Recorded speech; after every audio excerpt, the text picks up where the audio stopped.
Bonjour et bienvenue dans ce 3e épisode de votre programme d'entraînement cérébral conçu par la Fondation pour la recherche sur le cerveau.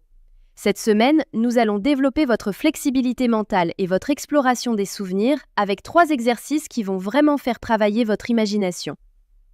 Le thème de cette semaine est la mémoire à long terme, la pensée critique, l'ouverture d'esprit et l'imagination. Des compétences précieuses pour maintenir un cerveau agile et créatif. Premier exercice, coffre au trésor. Explorez vos souvenirs les plus marquants. L'objectif de cet exercice est de faire revivre votre mémoire à long terme et de renforcer les connexions dans votre cerveau grâce à vos expériences passées. Comment procéder? Choisissez un thème, par exemple chanson préférée, vacances marquantes, première fois. Essayez de vous souvenir de plusieurs moments liés à ce thème. Décrivez ces souvenirs en détail, ce que vous ressentiez, ce que vous voyiez, entendiez ou faisiez, les personnes présentes, les émotions associées. Prenons un exemple concret. Pensez à 3 chansons que vous adoriez à l'adolescence. Essayez de vous rappeler les paroles, la mélodie, mais aussi où vous les écoutiez, avec qui et quelles émotions elles faisaient naître en vous. Peut-être vous rappelle-t-elle une fête, un trajet en voiture ou un moment passé avec des amis.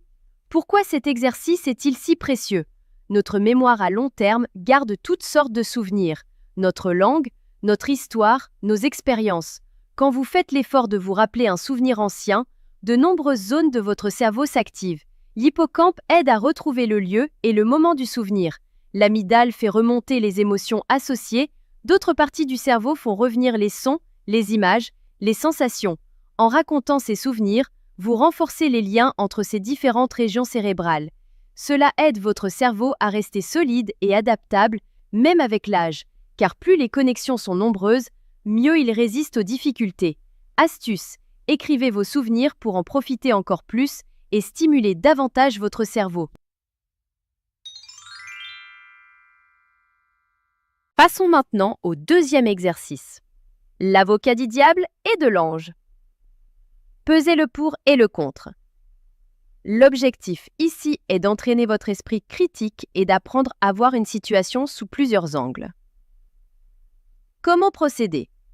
Choisissez une affirmation simple, par exemple, les réseaux sociaux ont amélioré la communication entre les gens. Cherchez au moins 3 arguments pour, puis 3 arguments contre cette affirmation. Voici un exemple complet. Affirmation: les réseaux sociaux ont amélioré la communication entre les gens. Argument pour: ils permettent de rester en contact facilement avec des proches éloignés. On peut partager des informations très rapidement. Ils aident à créer des groupes ou des communautés autour d'intérêts communs. Argument contre: il y a beaucoup de fausses informations qui circulent. Certaines personnes subissent du harcèlement en ligne. On peut se sentir isolé malgré de nombreux contacts virtuels, car les échanges sont parfois superficiels. Pourquoi cet exercice est-il si enrichissant? Il est excellent pour entraîner ce qu'on appelle les fonctions exécutives du cerveau, qui dépendent d'une zone située à l'avant du cerveau, le cortex préfrontal.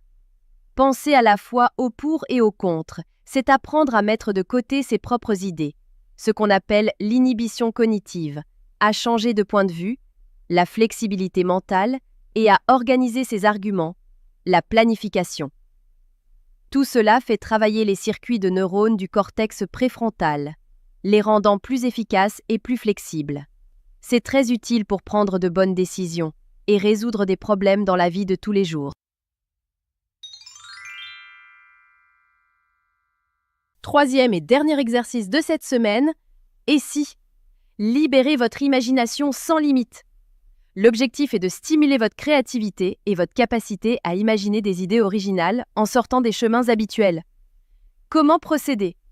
Posez-vous une question commençant par « et si ?», qui invite à rêver ou à inventer. Voici un exemple.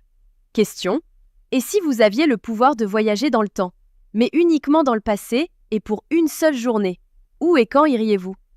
Imaginez et décrivez à voix haute votre journée idéale dans ce passé choisi.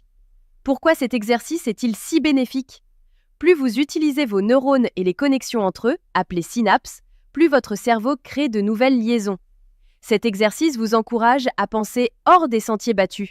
C'est ce qu'on appelle la pensée divergente, essentielle pour la créativité. En imaginant des situations inédites, vous faites travailler ensemble des parties du cerveau qui ne collaborent pas souvent. Cela pousse votre cerveau à créer des liens originaux entre des idées stockées dans différentes zones. Stimuler ainsi votre imagination aide votre cerveau à rester souple, capable de se réorganiser et de s'adapter face à la nouveauté.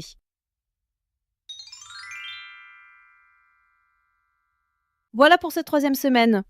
Ces exercices vont vraiment solliciter votre créativité et votre capacité d'analyse. Plongez dans vos souvenirs, jouer l'avocat du diable et laisser libre cours à votre imagination sont autant de façons de maintenir votre cerveau en excellente forme. Ces exercices se marient parfaitement avec ceux des semaines précédentes pour créer un véritable programme complet d'entraînement cérébral.